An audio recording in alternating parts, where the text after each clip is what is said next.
인간의 욕망이 낳은 감염병이 또 하나 있어요. 또 있나요? 이거는 인류 역사상 가장 많은 사망자를 낸 세균과 연관된 병이에요. 과연 어떤 감염병일지 이번엔 그림을 먼저 보여드리겠습니다.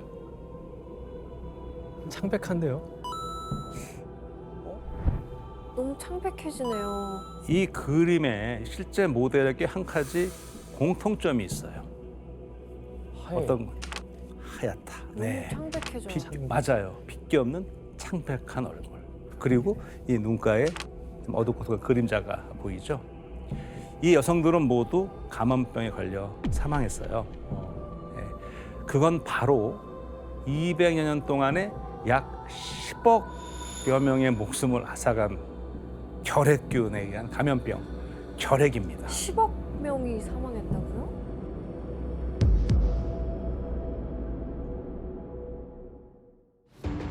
이런 이 결핵균이 약 1만 년 전쯤에 인체에 침투한 것으로 추정하고 있어요.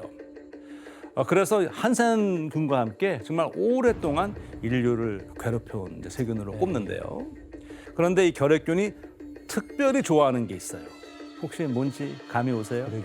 네, 따뜻한 거? 따뜻한 거, 전 반대로 습한 거. 습한 거. 바로 산소를 좋아해요. 결핵균이 살기 위해서는 충분한 산소가 있어야 돼요. 그래서 결핵균이 주로 이제 숨을 내쉴 때 공기로 비말이 나가잖아요. 그래서 이제 전파가 되는 거죠. 이 결핵에 걸리면 보통 폐결핵 증상이 나타나면 막 기침 당연히 심하게 하게 되고 오한을 느끼기도 하고요. 그리고 이제 뭐 식은땀을 흘리기도 하고 심하면 가래와 피를 토하기도 하죠. 결핵균은 이런 증상을 통해서 사람을 완전히 이제 정말 소모시켜서 극도로 쇠약한 상태로 몰고 가기 때문에 19세기엔 이거를 소모병이라고 부르기도 했답니다. 우창윤 선생님, 이 결핵으로 인해 나타난 증상이 또 있나요? 우리 몸의 신체에 못 가는 부위가 사실 또 없어요, 결핵균이. 그래서 뭐 임파선 같은 데를 가면요, 그냥 임파선이 좀 붓고 고름 나고 터지고 아프고 이런 증상들이 생기기도 하고요. 뼈로 가면은 결핵성 골수염이 나타나게 되는데요. 사진 한번 봐보실래요? 지금 이 사진이 고대 로마 시대의 도시인 폼페이에서 이제 화산 폭발로 사망한 남성의 요축뼈인데 척추 중 하나에서 특히 결핵성 척추염의 흔적이 좀 발견이 됐어요. 뼈들이 파여 있는 게 보일 거예요. 이 뼈의 뒤쪽이 깎아져서 납작해져 있어요. 이렇게 결핵균은 뼈에 침투해서도 뼈를 갉아먹고 뼈가 부러지게 하고 이걸 내려앉으면서 뭐 신경통이나 뭐 감각의 이상 등을 초래하기도 하고요. 또 결핵균은 뇌로도 가요. 뇌에서 이제 수막염을 일으키면은 뭐 굉장한 두통과 의식의 변화 그리고 뭐 사망을 초래할 수 엄청 있고 위험하구나. 뭐 다 가요. 야, 뭐 종잡을 수가 없는 놈이네, 이놈도. 교수님, 산업혁명 시기에 결핵균이 이렇게 확산이 된 이유가 있을까요? 이거는 자본주의에 대한 욕망에서 비롯된 감염병인데요.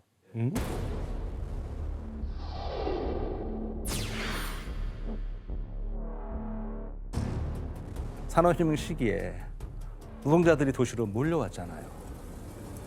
수많은 사람들이 비좁은 공장에서 오염된 공기와 먼지를 마시며 일했고요. 특히 산업혁명의 원동력이 된 석탄을 채굴 하는 광산에서는요. 바람도 통하지 않는 갱도에서 수많은 광산 노동자가 분진을 들이마시면서 일을 했어요. 특히 결핵균은 이 자외선에 약해요. 그러니까 햇빛을 받으면 밖에서는 또 금방 죽는데 갱도에 있으면 또 대부분의 공장에서 환기도 안 되고 빛도 잘 안 들어오면 결핵균이 활개를 칠 수 있는 조건을 만들어준 것이죠. 거기다 더해서 많은 노동자들이 노동을 과도 심하게 하잖아요. 잘 못 먹잖아요. 어떻게 돼요? 당연히 건강 상태, 면역 기능 떨어지죠. 그러니까 어떻게 되겠어요? 발병률이 높을 수밖에 없겠죠. 그래서 결핵을 가난한 자들의 질병이라고 부르기도 했어요. 19세기 초에는요, 유럽 인구의 무려 7분의 1이 결핵으로 사망했다는 연구 보고가 있을 정도예요. 그 정도로 이 결핵 확산이 절정을 이뤘대요. 그래서 유행했던 게 뭐냐 그러면은 뭐 사진 한번 봐보실래요? 이게 뭐야? 시체. 시체 아니에요. 시체 아니에요? 네, 살아있는 분들이고요. 이때 결핵 환자를 위한 요양원이 설립됐는데 이곳에서는 뭐 신선한 공기를 마시게 하고 햇볕을 쬐게 하고 이런 것들로 치료를 했다고 해요. 이게 뭐 균 자체를 사실 치료하는 효과는 당연히 없었겠죠. 그런데 그 당시에는 정말 못 먹고 못 자고 했으니까 그나마 재우고 먹이고 했으면은 우리의 면역은 조금 더 좋아졌을 거 아니에요. 아마 그 정도 치료가 최선이지 않았을까 싶어요. 중요한 사실은요. 이렇게 인간의 욕망이 불러온 결핵균에 의한 감염병은요. 계속 인류를 괴롭혀오고 있죠. WHO가 발표한 바에 따르면요. 2021년이에요. 약 1,060만 명의 결핵 환자가 세계적으로 발생했어요. 아직도 많다. 그 가운데 OECD 국가 중에서 발생률 1위가 안타깝게도 대한민국입니다. 엥? 야, 우리나라 결핵 발병 1위라고. 해마다 2만 명 넘게 결핵이 걸리고 1,300명가량이 결핵으로 목숨을 잃고 있습니다. 매일 서너 명이 결핵으로 숨진다는 얘기인데 사망 원인 가운데 감염병 분야에서는 코로나19 다음으로 높습니다. 뿐만 아니라요. 우리나라 국민의 3분의 1 정도가 결핵균을 가지고 있다는 발표도 있었죠. 그렇다면요. 오랜 시간 원인도 모른 채 세균이 일으키는 감염병들로 고난을 겪어왔던 인류는 대체 언제부터 세균의 존재를 알게 된 걸까요? 수천 년간 세균에 대해서 무지했던 인간의 눈을 뜨게 해준 건 바로 세균학의 아버지라고 하는 로베르트 코흐입니다. 코흐. 코흐는요, 1872년에 독일의 베슈타인 지역에 정착을 했어요. 근데 그 당시에 그 지역에서 감염병으로 4년에 걸쳐 갖고 한 500여 명의 사람과 한 5만 6천여 마리의 가축이 죽어나갔어요. 아이고. 예. 그래서 이제 코흐가 먼저 그 아내가 선물해준 현미경으로 환자 진료받다가 시간 남을 때마다 열심히 이걸 관찰을 했는데, 이 병에 걸려 죽은 가축에는 막대 모양의 그런 입자들이 보이는 거예요. 근데 가보니까 이게 혈액뿐 아니고 막 림프샘, 비장에서도 막 발견되고, 그래서 코우는 입자가 이 몸 안에서 지금 증식하고 있는 생명체 같다고 생각을 했어요. 이걸 그럼 밖에서 한번 키워봐야 될 거 아니에요. 근데 코우가 다행히도 이걸 인공적으로 키울 수 있는 방법을 개발을 해서 키웠어요. 그런데 이때 또 아주 중요한 발견을 해요. 이 막대 모양의 입자가 살아있는 세균이며 강인한 생명력으로 땅에서도 증식해서 살고 있다는 걸 알아낼 수 있었어요. 와. 이 실험 결과로 코흐는 인류 최초로 감염병이 세균에 의해서 일어난다는 것을 밝혀내게 된 것이죠. 그래서 이 끔찍한 재앙을 몰고 온 게 무엇이냐? 바로 그게 탄저균에 의한 탄저병이었어요.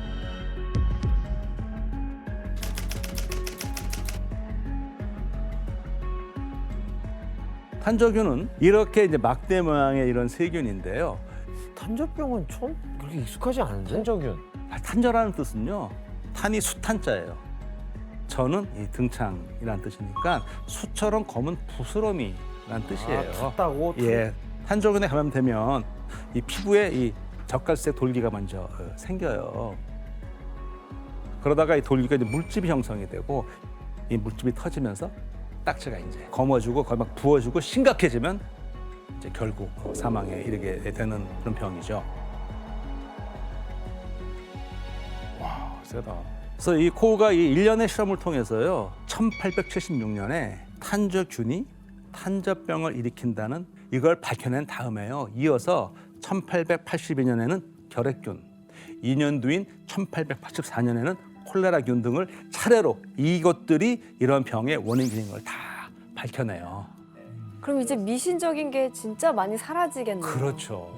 그래서 코우는 그 공로로 노벨 생리의학상을 받았습니다. 코우의 이런 발견 이후로요, 세균학 분야는 이제 엄청나게 발전을 하게 됩니다. 거기에서 드디어 20세기 최고의 발명품이라고 불리는 치료제를 손에 넣게 됩니다. 여기에는 또 결정적인 계기가 되는 사건이 있었어요. 바로 1차 세계대전입니다. 1차 세계대전 당시에요. 전쟁으로 인한 군인 사망자만 한 900만 명에 달았어요. 근데 이 군인들이 사망한 가장 큰 원인은요. 뭐였을 것 같으세요? 감염? 네, 맞아요. 그 상처를 통한 감염이었어요. 사람들이 많이 죽어나가는데 직접적인 전상이 아니고요. 경상이라도 그 상처를 통한 폐혈증으로 더 사망했습니다. 아휴, 이런 현실을 안타까워한 인물이 있었어요. 바로 영국의 의사이자 미생물학자인 알렉산더 플레밍입니다. 당시 군부대에서 일하던 그는 감염으로 많은 군인이 죽어가는 것을 보고 큰 무력감을 느꼈습니다. 이에 1918년 전쟁이 끝나자 알렉산더 플레밍은 영국 런던 한 병원에 있는 자신의 실험실로 돌아와서요. 세균성 감염에 대한 치료법 연구를 시작합니다. 그리고 나서 1928년에 플레밍은 이 황색 포도상 균을 키우고 있었어요. 황색 포도상 많이 들어보셨을 텐데요. 그 우리 피부에도 있고, 코스 속에도 있고, 피부 염증, 식중독도 일으키는 그런 세균이거든요. 네. 이걸 키우다가 이제 이렇게 놔두고 휴가를 갔다 왔는데 이 황색 포도상 구균이 자라고 있는 배양 그 접시에 곰팡이가 폈어요. 곰팡이? 근데 이렇게 봤더니 곰팡이 주변에는 세균이 없는 거예요. 요것들이 다 지금 황색 포도상 균이 자라는 있는 거거든요. 네. 여기 동글동글한 것들. 근데 여기에 곰팡이가 폈어요. 이 주변을 좀 보세요. 오, 깨끗해요. 네. 황색 포도상 균이 안 보이죠? 거기 없어요. 네. 안 붙네. 몸에 곰팡이를 길러야겠네. 플레밍은 이 배양 접시를 보고 딱 떠올렸어요. 이 푸른 곰팡이가 황색 포도상 구균을 못 자라게 하는 죽이는 무언가를 내뿜고 있다라고 생각했던 것이죠. 그래서 푸른 곰팡이 이름이 이 학명이 페니실륨이거든요. 여기서 뽑은 물질이라고 그래서 이 이름에다가 페니실린이라는 이름을 붙였습니다. 이렇게 1928년 인류 최초로 세균 감염을 치료하는 항생제가 탄생하게 된 겁니다. 천재들이 있어. 이렇게. 곰팡이가 사람을 살렸네. 근데 개발된 페니실린은 뭐 어떤 식으로 사용된 거예요? 안타깝게도 페니실린 사용에는 한 가지 문제가 있었어요. 페니실린을 대량으로 생산할 수 있는 기술을 확보하지 못했던 거죠. 한 사람의 폐혈증을 치료할 수 있는 페니실린 양을 얻으려면은요, 2,000리터의 곰팡이 배양액이 필요했는데 와, 2,000리터요? 2,000리터를 키워서 거기서 추출해내야 와. 한 사람을 이제 치료할 수 있는데 당시 페니실린이 얼마나 귀했냐면요, 한 숟가락 정도 되는 양을 가지고 미국 전체 공급량의 무려 절반을 채울 수 있었다고 합니다. 와. 그만큼 페니실린을 충분히 확보하기가 쉽지 않았다는 말이죠. 페니실린을 주사한 환자의 소변을 받아서 거기서 나오는 페니실린을 다 추출해서 재사용하는 방법으로 와. 부족함을 좀 충당했다고 근데 그럽니다. 그게 가능해요? 그거를 뭐 어떻게 오줌을 기록이 있습니다. 내 동료는 모든 환자의 소변을 모았습니다. 주사된 페니실린 중 거의 95%에 가까운 양이 소변으로 배출되었습니다. 소변을 담은 유리병을 뉴저지의 제약회사 실험실로 배달했습니다. 환자는 살아남았고 90세까지 살았습니다. 공부하셨네요. 오줌 실린이네. 오줌 실린. 무슨 실린. 소변 실린 주사로. 어떠세요?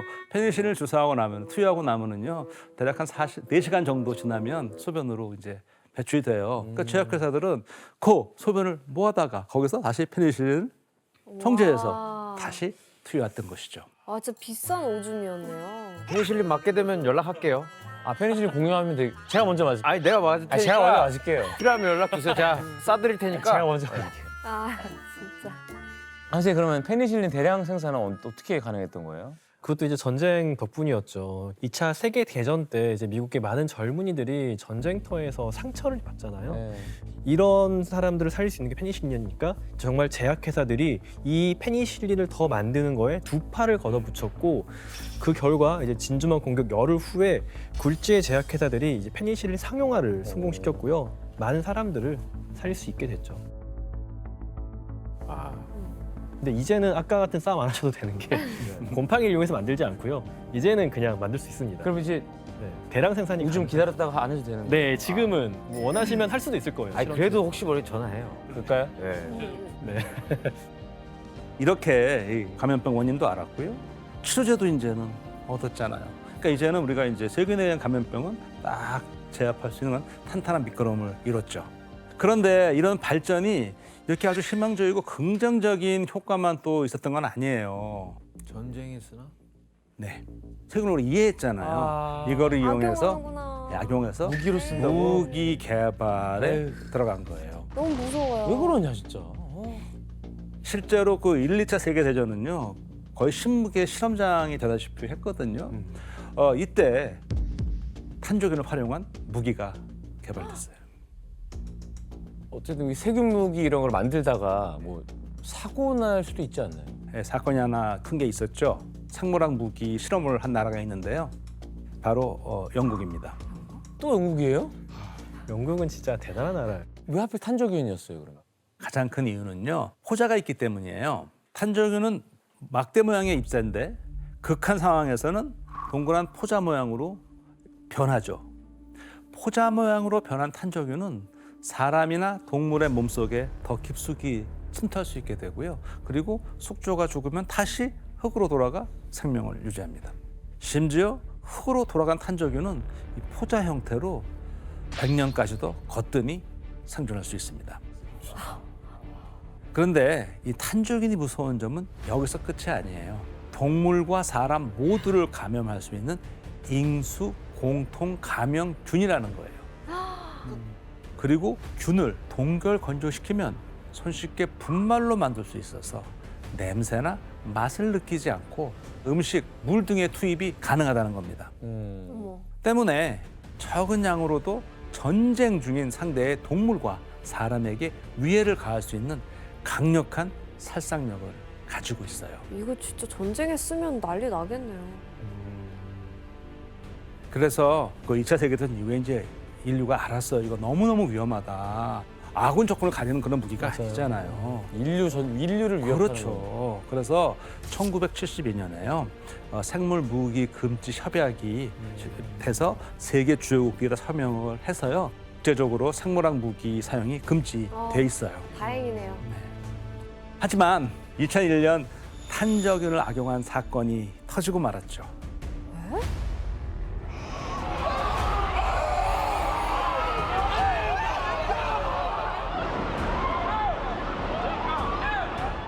9월 18일이죠. 9.11 대로 일주일 후에 5통의 편지가 발송이 됐어요. 그로부터 3주 후 10월 9일에 2통의 편지가 추가로 이제 국회의원들한테 보내진 거예요. 협박이냐 협박?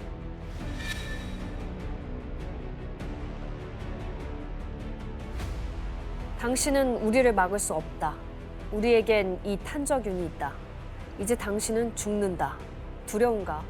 미국의 죽음을, 이스라엘의 죽음을, 알라는 위대하다. 그 당시 그 편지에는요 탄저균 분말 2g이 들어있었거든요. 편지 안에 들어있었던 거야? 이걸 쉽게 구할 수가 있는 거야? 양은 적지만 피해는 심각했죠. And 29 staffers for Senator Tom Daschle's office have tested positive for exposure to 단체로? anthrax. 결국 22명이 탄저병에 걸렸고요. 그중에 5명은 돌아가셨고 나머지는 회복을 했습니다. 저 편지 누가 보낸 거야? 유력한 용의자로 지목된 사람은 미국 육군 연구소의 미생물학자였는데요. 기소를 앞두고 스스로 목숨을 끊었어요. 그래서 이제 이 사건은 영원한 미제로 남게 되었습니다.